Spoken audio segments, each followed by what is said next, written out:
Good afternoon. I'm Nicole Trurag, Associate Director of the UW-Madison Center for Financial Security. Welcome to today's webinar on household debt and adult depressive symptoms. Our presenter today is Lonnie Berger, Associate Professor in the UW-Madison School of Social Work. And our discussants are Fenaba Addo, Robert Wood Johnson Health and Society Scholar, and Robin McKinney, the Director of Maryland Cash Campaign. Just quick housekeeping items before we get started. If you have any technical difficulties, please call 1-800-442-4614. And to submit questions for the Q&A portion of the webinar, locate the dark gray bar near the top of Media Site, click on the Ask a Question icon, and a window will open. Please type your name, email address, and your question and hit send. And just a reminder that today's webinar will be archived at cfs.wisc.edu. And with that, I'll turn it over to Lonnie. Thanks, Nicole. It's a pleasure to be here to talk about some of this work, which I am just starting, and which is a collaborative effort with Michael Collins and Laura Cuesta, who are both here at the University of Wisconsin, and to have this great opportunity to discuss this with both the discussants and with many of you all. So I'm really grateful to the Center for Financial Security. So essentially what we're going to talk about today is associations between really changes in household debt levels over about a 6-year time period and changes in adult depressive symptoms.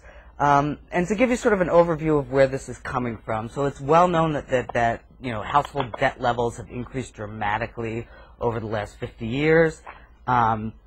So, between roughly the early 1960s and about 2007, we see really big increases in debt, and this is both in consumer debt or unsecured debt, largely driven by increased availability of credit cards and credit card debt.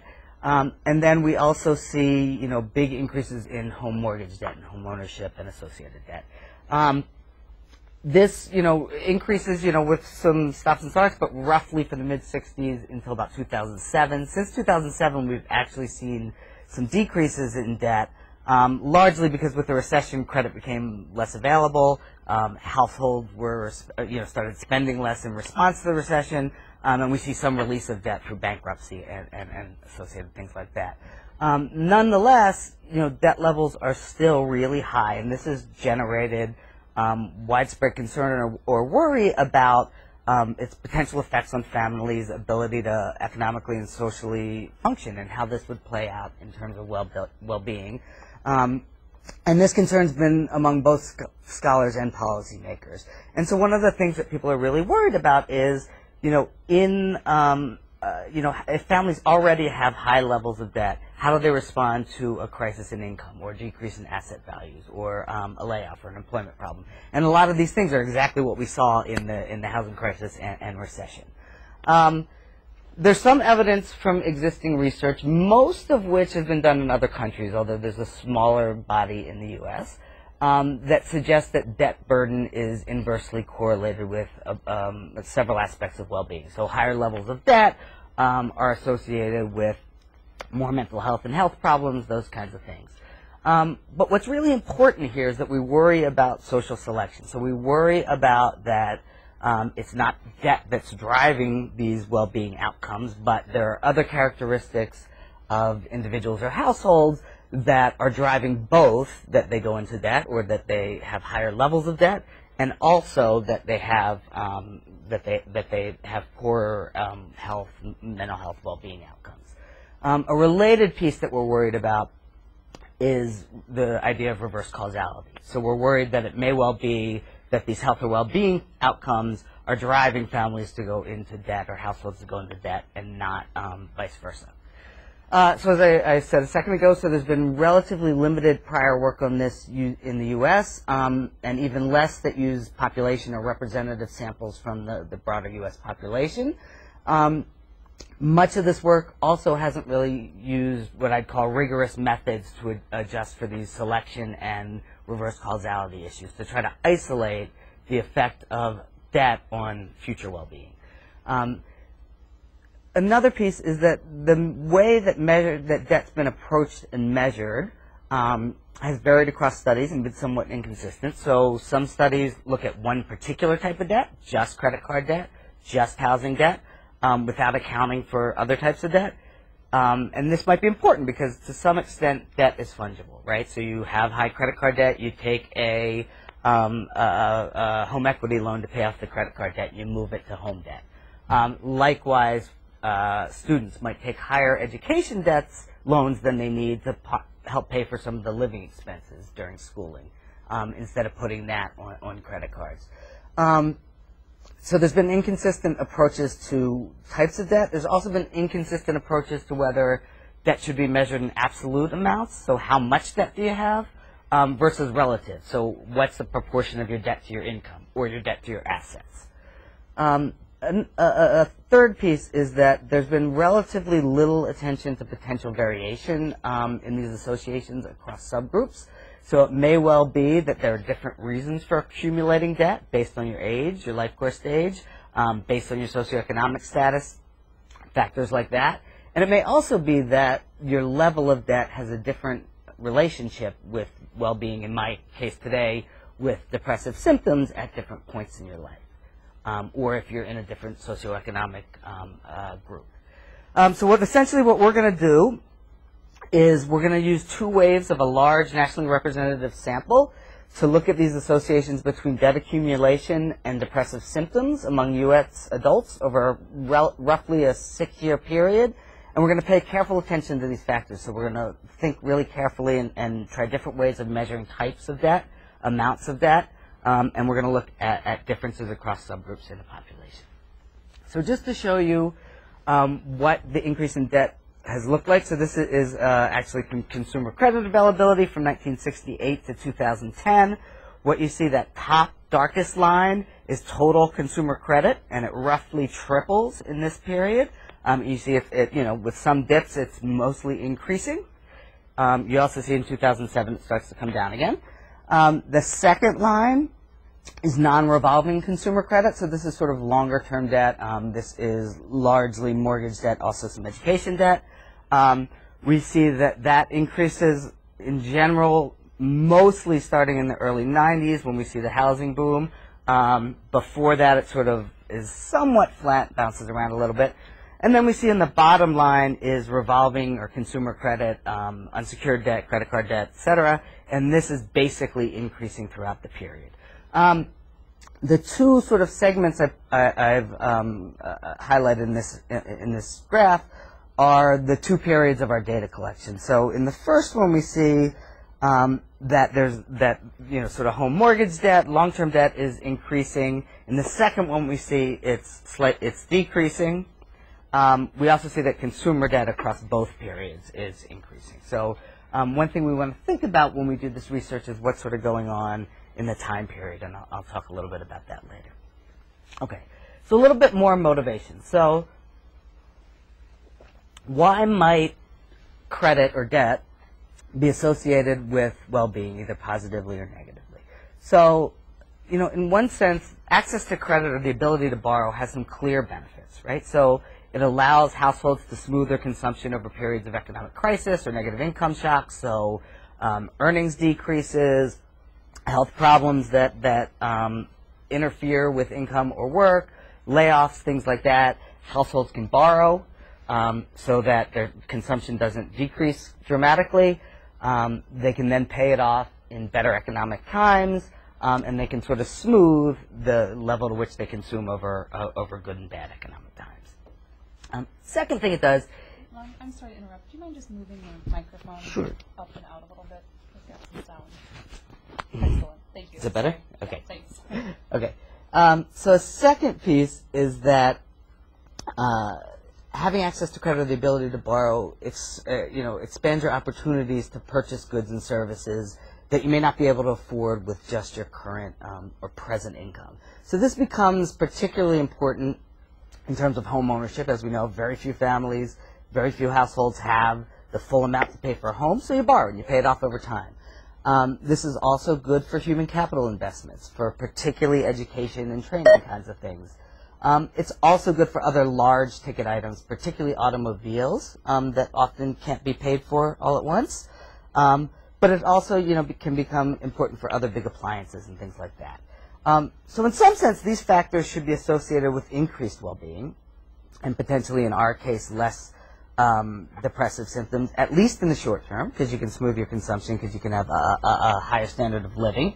Potentially for some of these in the long term as well. So to the extent that these human capital, home ownership investments translate into better living standards of living over the life course. The flip side is that debt accumulation and particularly sort of high levels of debt or relative levels of debt may be problematic because debt eventually needs to be repaid, right? And so at some point you start having to allocate some of your financial resources, some of your income to repaying debt. And this might have both direct and indirect consequences for well-being. So in one sense, it can limit consumption, right? So suddenly you have to take away from your current income to pay back debt instead of, purchasing goods and services, instead of contributing to your day-to-day, increasing your standard of living day-to-day. The second piece is there may be some indirect negative effects in the sense that, having to pay back this debt, particularly if debt levels are high, can create financial stress, right? And this financial stress may play out in other aspects of life. And there's pretty big literatures linking stress to other kinds of adverse impacts on well-being. The other thing that we might think about is types of debt might matter here and costs of debt might matter. So often, unsecured debt is going to be borrowed for immediate consumption, whereas these other sort of longer-term secured debt is going to be borrowed for housing, for investments. So what you get and how long you benefit from it is going to depend on the type of debt.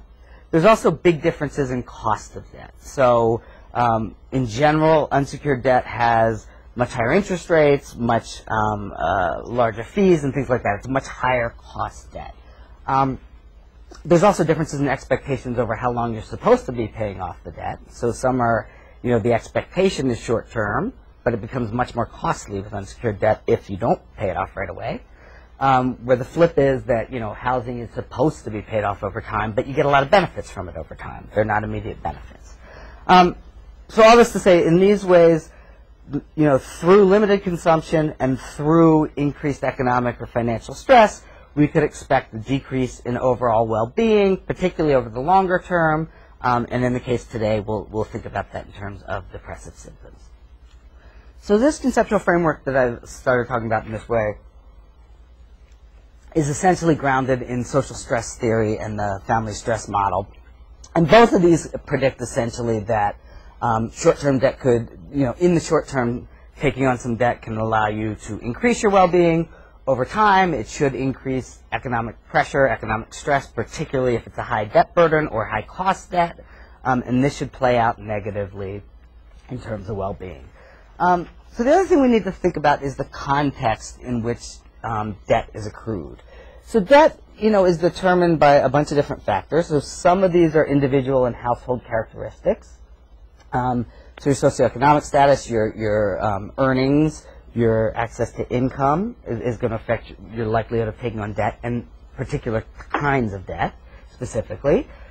Second, your age or life course stage is going to determine particularly, what types of debt you take on and when and why. Also things like health, mental health, marital status, whether you're going through a divorce, all of these sort of individual characteristics. A second thing that you'd think about is the contextual factors. So things like the economic environment. Unemployment rates may, they affect your probability of becoming unemployed and, whether you may borrow to smooth consumption during that period. Prices, particularly housing prices, may be important because they're going to determine how much mortgage debt people take on, right? There may be social norms across different time periods and across different segments of the population about, taking on debt and what's socially acceptable and levels of debt that may affect debt taking. And there may also be, regulations around lending and around the cost of debt and interest rates may affect that. So what we see over time is as regulations were loosened up on credit cards, they became more available and people took on more debt. So that's one piece of it. So we may also expect variation, in outcomes in terms of, so I should say first, But these same factors are often going to be associated with well-being, right? So your income level, your access to earnings, whether you're unemployed, the macroeconomy, all of these things may affect your health, may be associated with your mental health, with your overall well-being, with depressive symptoms. We also might expect some variation. So if we think about, we can think about variation both in taking debt and the outcome. So in terms of levels of social and economic resources, so depending on your income and earnings, you're likely to A, select into different types of debt. So higher income individuals are more likely to be able to take a home mortgages, are more likely to buy homes. They're more likely to be able to take home equity loans later. And lower income, lower earnings individuals are more often or more likely to have access or to have to access higher cost debt. So that may be through credit cards, that may be through things like payday loans, title loans, and those kinds of things that are higher cost. There's also some literature that suggests that, higher income families are more likely to borrow to invest in the house, to invest in schooling, things like that. Lower income households may be more likely to invest in response to a crisis, to borrow in response to a crisis, in response to a health shock, an income shock. And part of that is they have less of a financial cushion to draw from to buffer these shocks. And in the stress theory sort of lingo, we think of this as agency. So the low-income families may have less agency in choosing about borrowing. A second piece that we want to think about is life course stage. So you take on different kinds of debt at different periods in life, education, housing debt, and you pay it back at different periods in life. So we may expect effects to differ by the types of debt you have at these different life stages. And then third, of course, we might expect differences by types of debt, both because of the selection in the types and the sort of cost of these different types of debt and the period over which you pay it back. Okay. Prior research. So in general, there's a body of evidence that suggests that debt is negatively associated with financial and other stress, that it's associated with adult physical and mental health. So this is largely in terms of anxiety, anger, and sort of depression or depressive symptoms. It's associated with poorer marital quality and a decreased probability of college completion. On the flip side, there's also some evidence that, at least among young adults, debt is associated with increased or higher levels of self-esteem and mastery. And some of the thinking behind this is that these young adults are borrowing to increase their social capital. So, and then that's where the relationship's coming with. There's also one study that shows lower levels of depression among married couples who take on more debt or who have more debt. A couple of things. So most of these studies have really not done a really rigorous job of accounting for initial levels of well-being. So what you really want to see is how does your well-being change over time as your level of debt changes. So they really haven't rigorously accounted for these selection issues that we've talked about and these reverse causality issues. There are only 4 studies of household debt and psychological well-being in the U.S. Most of these studies haven't accounted for all types of debt and separated out the specific types of debt. And they really haven't looked at subgroup variation in how debt plays out. So just to remind you again what we're going to do, so we're going to look at these associations between household debt, really changes in household debt and changes in adult depressive symptoms in the U.S. We're going to use 2 waves of nationally representative data that are measured roughly 6 years apart. I'm not going to say a lot about the methods today, but we're going to use 2 different kinds of methods. So one is going to compare between individuals while trying to adjust for a large set of characteristics. So essentially saying if we compare different individuals with the same characteristics, how does debt change depression, or how's debt related to level of depression? And then we're also going to look at within-person change. So within an individual, as your level of debt changes, how does your depressive symptoms change? We're going to look at 3 major categories of debt, which I'll explain in a second. And finally, we're going to look at these subgroups. Okay. So our data is collected. The first wave, as I said before, is in the late 1980s. The second wave in the early 1990s. We limit our analysis sample to people of prime working age between 21 and 65 who are observed in both waves, and they're not self-employed or business owners because we don't want business debt. We want individual debt. And we don't want missing data on the outcome measures or key debt measures.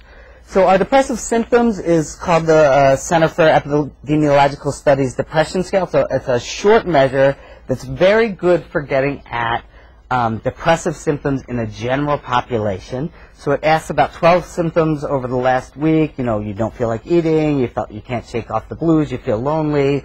Your total score is 0 to 36 in our sample. And higher score means more depressive symptoms. The one thing I want to point out is this is not clinical depression. This is a continuous measure. Okay, so our types of debt. So I'm going to show you results for whether households have any debt or no debt. I'm going to show you a result for their total amount of debt, and that's going to be one set of results. And then I'm separately going to show you results where I split that debt into what I'm calling short-term debt, mid-term debt, and long-term debt. We can think of it short, mid, and long in terms of how, the period that it's supposed to be paid off on, the sort of period in which what you're borrowing for tends to be consumed, or the cost of debt. So, all of those things play out. I'm just sort of shorthand calling them short, mid, and long. The short-term debt is credit card debt and bills that are more than 2 months overdue, so this tends to be high-cost debt and it's supposed to be paid back quickly. Mid-term is things like, installment loans, home improvement loans, vehicle loans, loans from friends of the bank other than mortgage or education, long-term mortgage and education. I'll show you these results in absolute terms and then also as a proportion of income, earnings, and assets. I basically told you about the method, so I'm going to skip that for now. Okay, so in the sample, 82% of these individuals have some kind of debt. The full sample you can see, and then those with any debt. All three types of debt are relatively prevalent, with the most prevalent being midterm debt, and that's largely driven by auto loans. If we look at the second panel, we look at debt amounts. So on average, the full sample is about $48,000, and it's about $59,000 among those who have debt. What you'll notice is the short-term debt, is more in the $2,200 to $2,700. The really big amounts are driven by long-term debt, and that's what we'd expect, right? So that's the big purchase items, education and housing. Okay, so descriptive differences by debt status. So on the whole, and I think that this might surprise some people, when we look at just raw differences, those who have no debt have fewer depressive symptoms than those who have any debt. And that's about 10% fewer depressive symptoms, roughly. Those who have debt, on average, are more advantaged, too. So they're more highly educated. Their parents were more highly educated. They're more likely to be married. They're more likely to be working. They have greater income and assets. They have better health. They're disproportionately white. They're also younger and more likely to be male. But what we see is this really varies by type of debt. And essentially, all those characteristics that are associated with being more advantaged and with having debt are really associated with particularly long-term debt, so particularly housing and education debt, and to a lesser extent, midterm debt. If we look at the short-term debt, there's a different process. So those who have short-term debt have somewhat different characteristics, and that we also see greater depressive symptoms among the short-term debt. So this sort of points out that it's important to separate these types of debt. Okay, so these are results just on debt from different models that control for a really wide range of background characteristics. The piece I'm going to focus on is the fixed effects. So this is the within-person change model. And essentially what we're seeing is having any debt compared to no debt is associated with about a 12% increase in depressive symptoms, right? If we look at what I say is the logarithm of total debt, so increasing your total debt by about 10% is associated with about a 14% increase in total depressive symptoms. What's interesting is if we look at the next two panels, where we divide this into types of debt, all of this effect is essentially about short-term debt. So what we're seeing is short-term debt, credit card debt, and unpaid bills is associated with increased depressive symptoms. That's not true of mid or long-term debt. Okay. And if we looked in the column to the left, the OLS column, we actually see this long-term debt, housing and education debt, is negative when we compare between people. And essentially what that's picking up is that the people who are able to afford to borrow for housing and who are more educated, et cetera, are people who are less likely to be depressed too. So we do a bunch of robustness checks. So instead of doing absolute debt, we do debt to annual earnings, to income, to assets. We get the exact same story. So it's really short-term debt is associated with increased depressive symptoms. The other types of debt are not. When we look by life stage and education, we do find some differences. So we find that this association between particularly short-term debt and depressive symptoms is concentrated among the sort of older working age adults, those who are approaching retirement, so we're 51 to 64, and it's concentrated among those who are less educated, so those who have high school degrees or less versus higher. So some limitations to the study. So the first is that, even when we look within people, so these within-person estimates, these fixed effect estimates, they rule out factors that are constant over time and have a constant effect over time. But anything that we haven't accounted for, so for instance, we account for married or single or cohabiting. But maybe things like having a relationship, even if you don't live together, affects both your depressive symptoms and your likelihood of taking on debt. That changes over time. If we're not accounting for that, that might bias our results. A second thing is, so we're looking at this change over time in debt and depressive symptoms between 6 years, but we actually don't know within that 6-year period which changed first. So we still may have a reverse causality problem. A third piece is, I mentioned at the beginning, these different types of debt are fungible. So we can model them at a particular point in time in these categories, but people may switch, may pay off debt with a different kind of debt. I want to remind you again, we're not looking at clinical depression. We're looking at depressive symptoms. There may be, additional differences by gender, race, other factors like that we haven't accounted for. And finally, I want to remind you that these are data from a particular period, right? So it may well be that, housing debt, for instance, now post housing crisis may have a very different association with psychological well-being than it did in better times. So the conclusion, our basic conclusion is that increased household debt is generally associated with increased adult depressive symptoms, but this is primarily driven by short-term debt, by credit card debt and unpaid bills, not by education, mortgage debt, or even the midterm debt. From policy and program implications, so one thing to think about as we consider consumer financial protection laws that may influence people's probabilities or amounts of debt they're likely to take out, is that these may have implications for psychological well-being. If we want to think about the full range of costs or benefits of these laws, we may want to think about some of these externalities into psychological well-being. A second piece is these credit counseling and related interventions. Might want to think about that, be able to refer clients for appropriate mental health services to the extent that they're not just struggling with financial issues. These financial issues may be related to mental health issues and psychological issues. A third piece is that health and mental health providers may want to keep in mind that psychological issues may be influenced by these financial issues, and they may want to screen or discuss, are you feeling a lot of financial related stress with your clients? And then finally, these factors might be particularly important for the less educated groups in the population and for those approaching retirement. So, thanks. Great. Thanks, Lonnie. Now we're just going to advance here to Fenaba's slides. So with that, we're going to turn things over to Fenaba. Go ahead. Hello. I have just 2 comments to make that I believe will tie nicely with the research I will present next, with reference to the Berger and colleagues piece. I enjoyed this emphasis on the need to distinguish between types of debt. when examining health and behavioral outcomes. As we know, there are large structural differences between debt types, and these differences may influence the relationships individuals exhibit regarding, in this case, their health outcomes, and in my own research, their relationship decisions.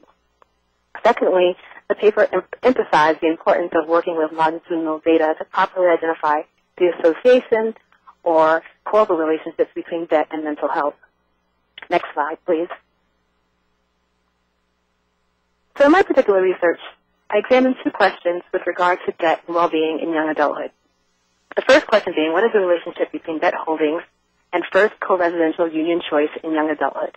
I'm specifically looking at the decision to transition out of remaining single into a cohabitation relationship versus directly into marriage. And then I also explore whether the type of debt matters. So whether or not a young adult holding credit card debt or education loan debt and the amount of debt that they hold will influence this decision. So my specific contributions to this literature is to examine these consumption-based economic resources in this particular time in the life course. And I'm also going to explore this relationship using data from a recent cohort of young adults who have come of age during the last 30 years. Next slide, please. So why do we think economic resources, both the type and amount, should influence the decision to transition into a co-residential relationship, and whether the young adult chooses to remain single versus cohabit or directly married? As we know, cohabitation and marriage are viewed very differently in our society. However, they're very similar in practice. So, additionally, these differences influence how individuals behave within these institutions. So, for example, and pertinent to this particular area, we know that in cohabiting relationships, individuals tend to practice independent money management systems.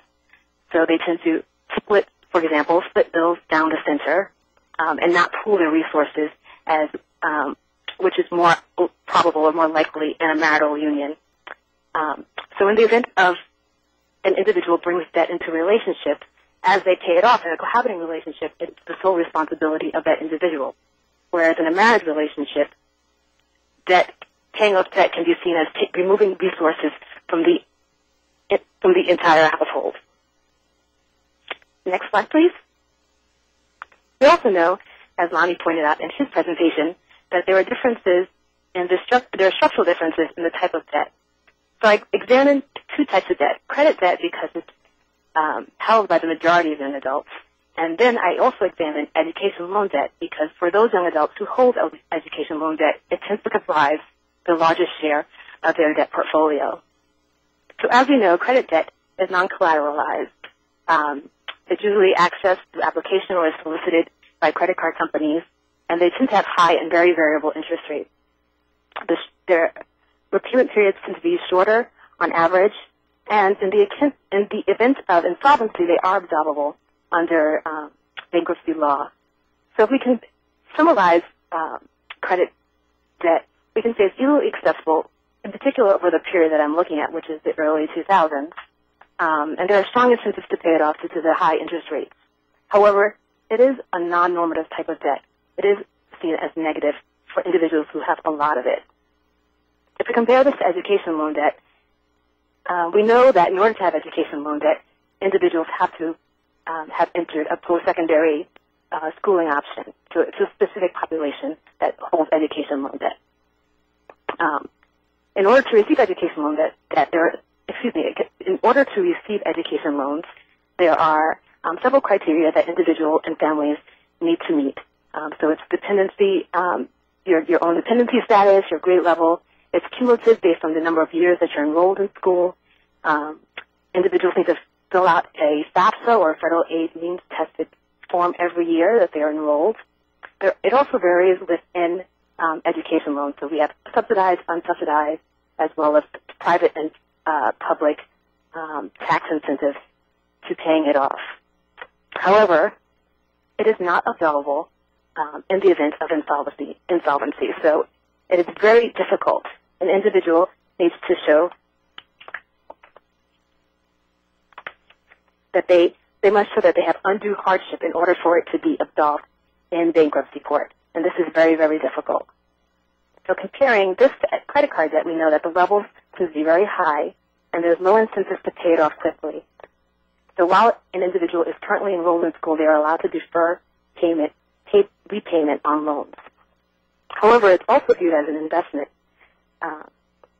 debt. So it's very normative for young adults in the U.S. to take on loans as they complete their higher education. Next slide, please. So for this particular study, I used data from the National Longitudinal Study, the 1997 cohort. It's a representative sample of young adults who are living in the U.S. and were between the ages of 12 and 16 as of December 31st, 1996. After making several cuts of the data, my final sample comprises about 3,000 females and 3,700 males.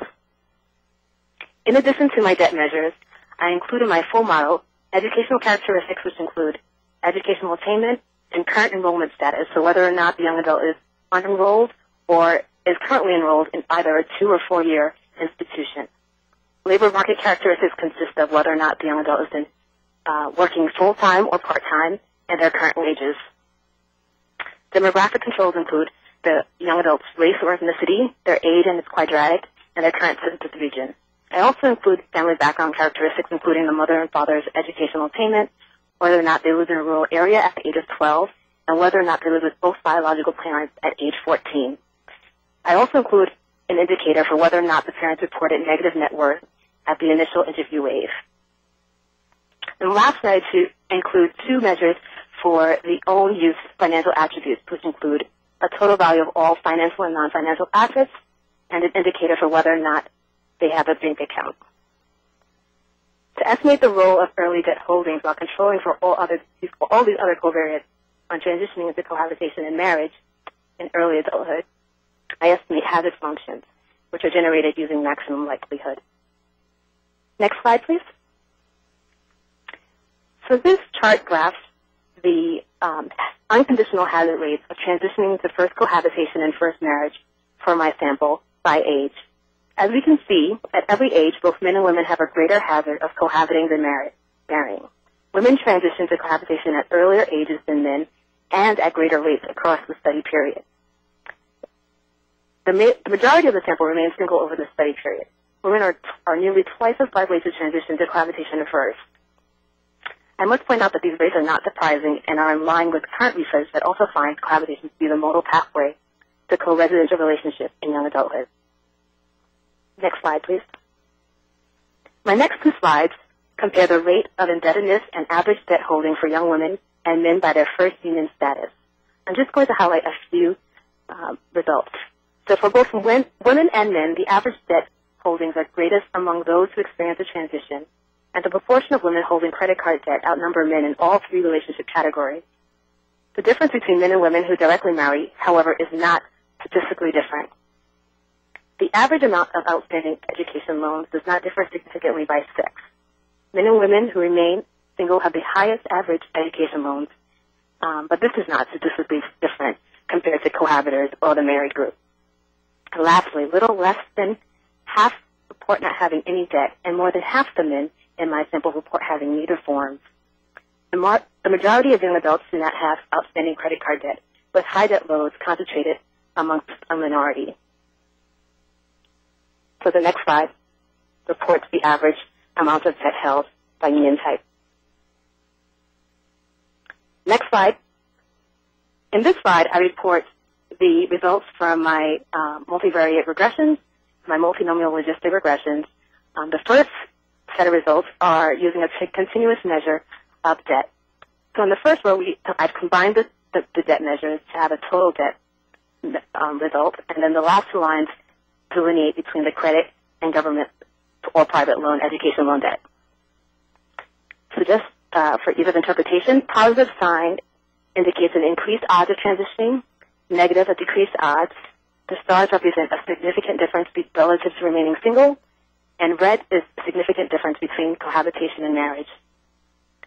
So for my first results, I'll report that total debt increases the odds of cohabitation relative to marriage for women. And we see that when we delineate between the type of debt, credit card debt increases odds of transitioning to cohabitation relative to remaining single for women. Education loans decrease the odds of transitioning into marriage for women and increases odds of transitioning into cohabitation for both young men and women. Next slide, please. In this slide, I use an indicator variable for whether or not the young adult is holding any debt or whether or not they hold credit card or education loan debt. This examines whether it is really a question of debt amount or simply having debt, the mark of indebtedness, which operates in the relationship market for these young adults. And we can see that having credit card debt and education loan debt is positively associated with cohabitation for women relative to remaining single and decreases marriage relative to both remaining single and cohabiting. I do not find any significant relationships for men. Next slide, please. So just to summarize my findings, I find that total debt amount is associated with transitioning into a first cohabiting union and increases the odds of cohabitation over marriage and remaining single for this cohort of young adults.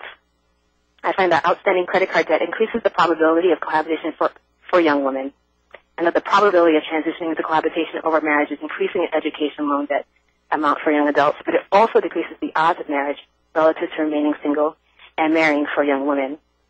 The debt indicator results replicate the continuous debt results for young women only. Next slide, please. So just to conclude and make some broader implications of this research and my findings, I want to say that the concept of marriage in young adulthood has changed and that we need to place greater emphasis and attention to cohabitation as we explore the first co-residential union decisions of young adults. Secondly, the definition of economic resources should be expanded for recent cohorts of young adults and to include these post-personal debt holdings, including credit card debt and education loan debt, and their decisions as they move throughout the life course. And lastly, because I did find these gender differences between men and women, in particular, and especially with regard to education loan debt, one can imply that there's an unintended consequence of educational attainment for young women, for this recent cohort of young women, in which education loan debt seems to be contributing to their marital delay. And we see an increase of movements into cohabitation first and a delayed or decreased probability or odds of transitioning directly into marriage. Thank you. Great. Thanks, Fenaba. And with that, we're going to turn things over to Robin. And Robin, I want you to just take your time to get through your presentation. Don't feel rushed or anything. We've got plenty of time. Okay, great. Thank you so much. Well, I'm Robin McKinney. I'm the director of the Maryland Cash Campaign. Thanks so much for the Center for Financial Security for pulling this webinar together and for the other two panelists. I think this is an incredibly important topic, and I'm very excited to be here today. So Maryland Cash, CASH is an acronym. It stands for Creating Assets, Savings, and Hope. And we're a statewide network dedicated to improving the financial security of working families. We've been around since 2005. We really focus our work on three big buckets. One is around capacity building and training, which is all about making sure that our partners have everything that they need in order to do their job. That could mean technical assistance. In some cases, it means funding. We do a lot of pilot initiatives and sort of special topics to test different things out. So that's sort of our bread and butter. That's the biggest part of our work. We have a program called the Maryland Cash Academy, which is our financial education program, which is an online system where people can search for free fact-based financial education classes. And the last body of work is our research and advocacy. And so you can tell by my picture that that's the advocacy side of the picture. Normally I'm a lot more friendlier, I promise. But when I have my advocacy hat on, things get a little serious. So next slide. This is just a quick snapshot of our impact over the last year. So as I said, we do operate as a network, so we work in many ways like a trade association. So we have local direct service partners who we provide direct funding and in some cases training to across the state. And so last year we had partners in about 15 counties, which operated 50 different tax preparation sites and served about 18,000 taxpayers, bringing back over $30 million in refunds. So we had a lot of really great results last year. And then through our Maryland Cash Academy program, saw just over 3,000 people so far this year. Numbers will probably go up a bit by the end of the year. So, and as you can see in our last bullet here, that provided training to 841 human service practitioners. So as I said, this is really our sort of bread and butter. some people may say that I have a real obsession with making sure that our human service field has everything that they need in order to deliver financial stability services to our clients. Moving on to the next slide. So I don't want to overwhelm you with this slide, but I think it's important to understand how we see the universe. So we really see asset building as a continuum over somebody's lifetime. And so we understand that asset building isn't linear, even though we have arrows here. We know that an emergency, a financial shock, can change a person's trajectory immediately. And also, this isn't meant to be a menu. This is just some ideas and some options to consider. And so the way we've laid it out here is that at each stage along the asset building continuum, there are programs, products, and policies that support people in these various stages. And why we think this is important is because, again, I'm a practitioner in the human service industry, we all have very different clientele depending on our mission, depending on our program, our geographic area. And so it's really important for human service organizations to really understand where they sit, where their clients sit in terms of their financial security needs, where they fit along this asset building continuum, and then really think about, well, what services do they offer in-house that can help boost somebody's financial stability, and then who are all the different referral sources in their area. If you're working with someone who's in this emergency and transitional services, so if these are folks who are in crisis, may have food insecurity or housing insecurity, that might not be the moment to start talking to them about setting money away for retirement. They may have other emergent needs that need to get dealt with before you can get to that conversation. So it's not to say that you shouldn't have these conversations, but it's important really to figure out where you fall within this. And you can also see across the bottom where there's initial employment, continuous employment, et cetera. Our point there is really to give the nod to workforce development and knowing that there is a whole system that helps people to build better wages, to get on a career path, to access training and education. I didn't want our picture to be a little too crazy and harder to understand, but understanding that that's helping people to build and preserve their income is an important part of also helping them to build assets.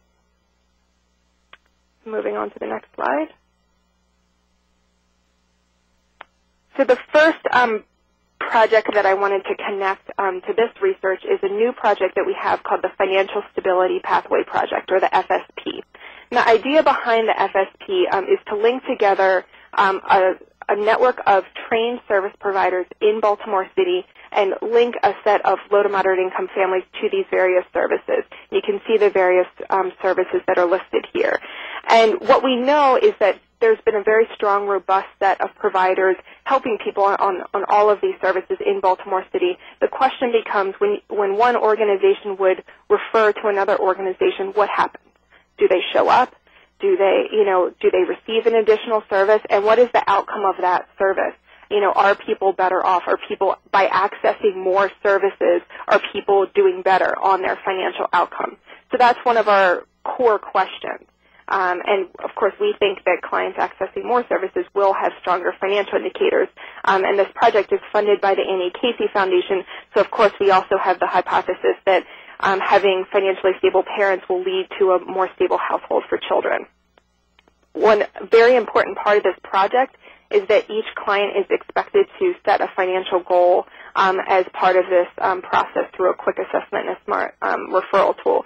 And as it relates to this research, one of our big questions that we had is around the existence of financial stress, as well as a feeling of a lack of self-efficacy around their financial management, and how does that relate to the improvement or the lack of movement on financial indicators. So we know that financial stress is happening. This hasn't been a set of our questions that we've ever asked in any of our programs before. So both the idea of financial stress and self-efficacy are really important to our research at a programmatic and true research level.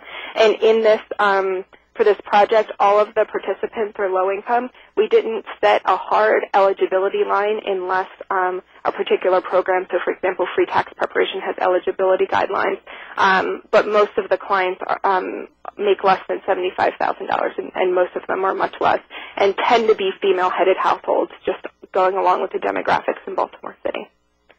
Moving on to the next slide. So we have a couple different project tools here, and this is really how we capture the data. So we worked with the Aspen Institute, who created the Asset Platform, which is a great online tool for practitioners where you can access all sorts of different training tools and products. And if you haven't been on that, it's free, and I highly recommend checking it out. What we did is we created a local page just for Baltimore, just for our providers. So right now this can only be accessed by people that are participating in the project as a way for us to simplify and sort of capture that moment of referral. Again, because we want to find out what's the snapshot of people who are getting referred to these different services, and then, you know, are they showing up, and can we help people get to that moment of referral quickly? And so the Baltimore page helps us do that in these 3 steps: a quick assessment, a smart referral tool, and a client intake form. So this is the way that we capture all of the programmatic data that I'm going to talk about. Additional data is captured through a client survey, which is managed by the University of Maryland School of Social Work that the Center for Financial Security also helps us out with. And so the research that I talk about today is not part of that client study. It's simply our programmatic data that research will be very excited to share it probably sometime next year, because we're just finishing year 1 now. Moving on to the next slide. So for the client study that will be coming out is some of the questions that we asked that relate to this idea of financial stress and to symptoms of depression. That first, obviously, we wanted to understand the effectiveness of linked services, but we also wanted to understand the client's self-reported feelings of self-efficacy to manage their finances and their level of financial stress. So these are the 2 different points where we're collecting data. So the research study, which is the client study that University of Maryland School of Social Work is leading, is it's a survey that people receive just prior to receiving services, and then at the 3-month and at the 9-month mark. Now, we know that not every single one of these participants is going to end up enrolling in the FSP project, and that's okay. It will get us sort of as close to a control group as we can possibly get in this setting. So at 3 different points, we're going to be collecting that information.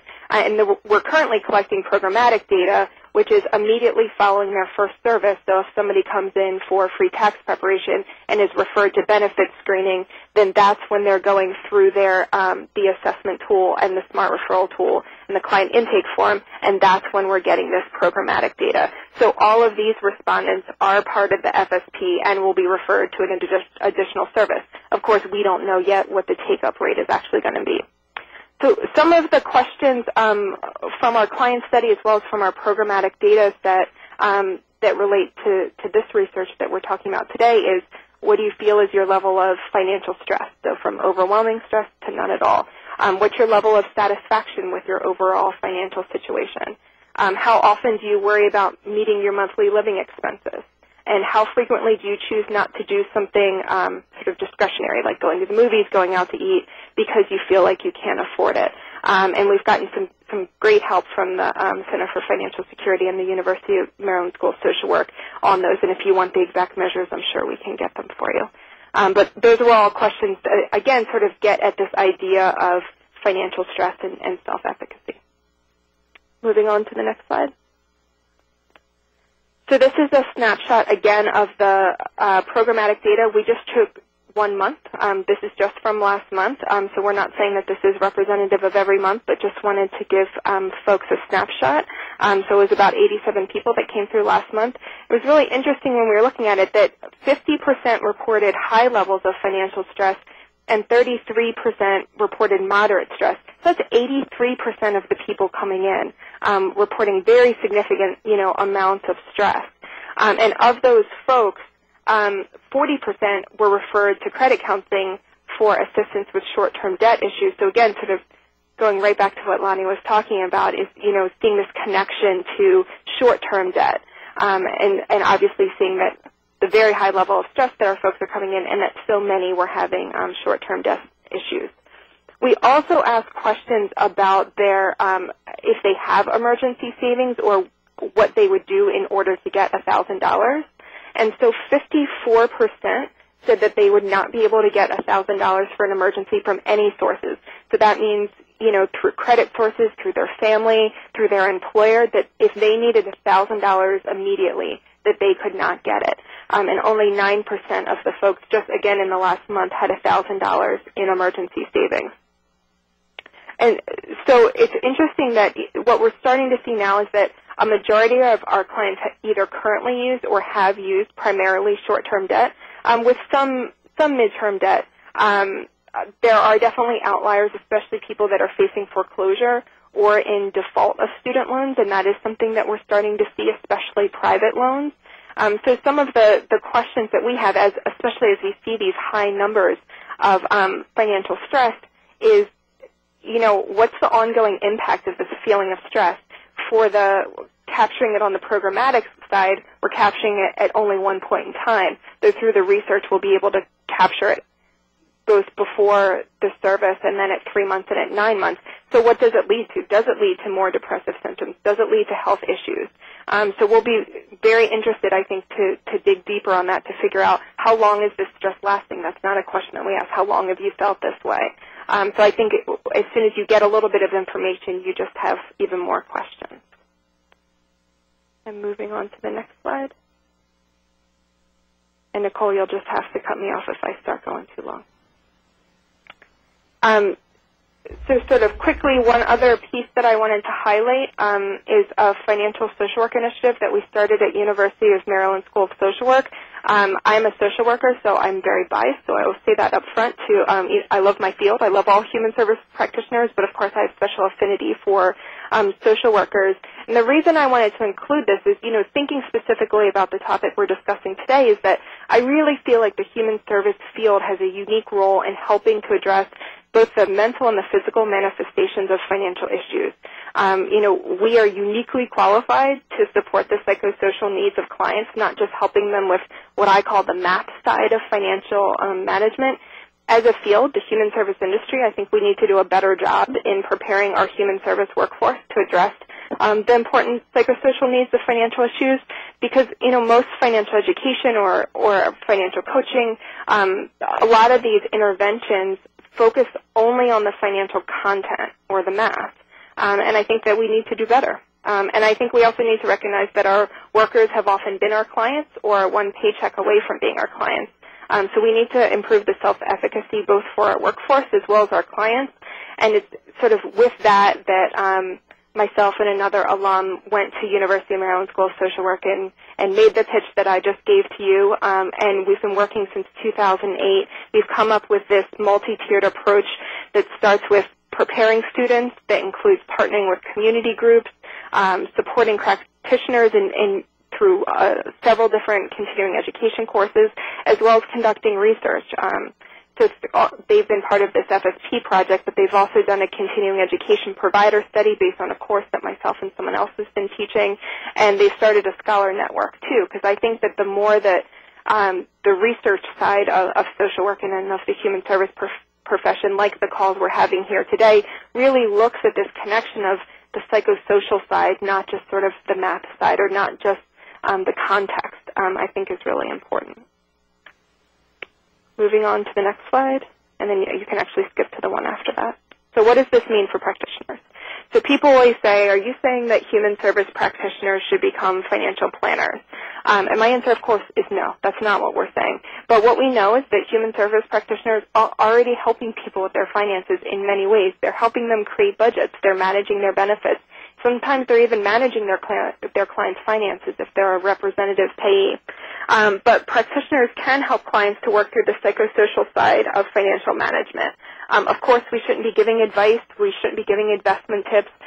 We shouldn't be providing referrals to brokers. I think that is really important. There's lots of different financial service companies out there now, and I do think that we have to play strong gatekeeper roles to be careful about what we are connecting our clients to.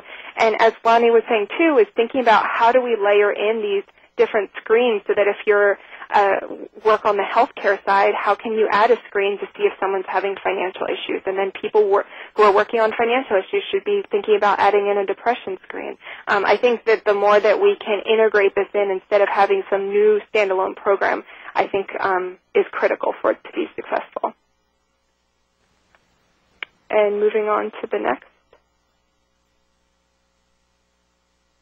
And just so my sort of last plug for why we have such a critical role and such a unique role as the human service profession is that, you know, in social work and in human services, we really look at the person and environment to understand, you know, what's their context, what's really going on for them. And I think understanding the mental health, the psychosocial side of this is really important.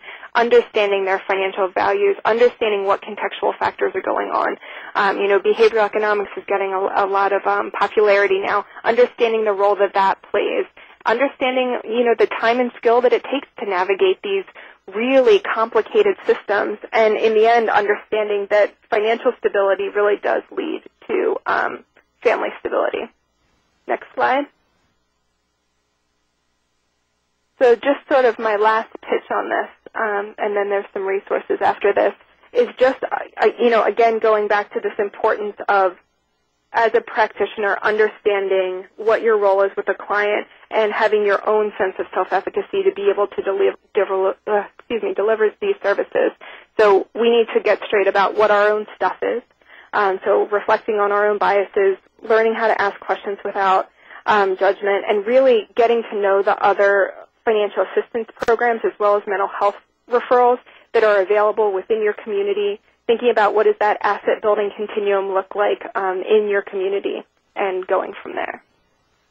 And then the next slide is just a set of resources, and then my contact. Great. Thank you so much, Robin. And thank you, Lonnie and Fenaba. We actually need to wrap things up. Thank you, everyone, for participating. Just a reminder that this webinar will be archived at cfs.wisc.edu and will include the PowerPoint slides as well. And please stay tuned. We're not going to have a webinar in January, but we'll see you again in February, on Tuesday, February 12th. Our presenter will be Max Schmeiser from the Federal Reserve Board, and he'll be presenting research on mobile financial services. So look for an email invitation on that. Thanks, everyone.